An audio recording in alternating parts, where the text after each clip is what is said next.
Hello po mga kababayan ko, ako pala si Roselyn Gargar, isang OFW. Matagal na po ako dito sa Italy bilang OFW. Ginawa ko na po lahat ng kasipagan. Walang ipon kundi resibo at edad lang po.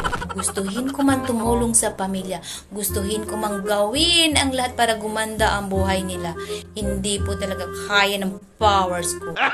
Ang naiipon ko lang dito bilang OFW kundi resibo at edad. Magka-wrinkles. Bola lang yan. Isip na po tayo na hindi po tayo tumagal na bilang OFW. Kailangan po natin mag-decide.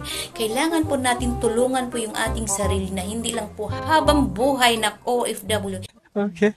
Ang hirap po, sunod-sunuran na lang ng senyora. Si senyora, basa no. Hindi po tayo manatiling habang buhay ng abroad. Be a wise. Have an extra income to help you. Hindi habang buhay na may lakas. Hindi lang habang buhay dito tayo.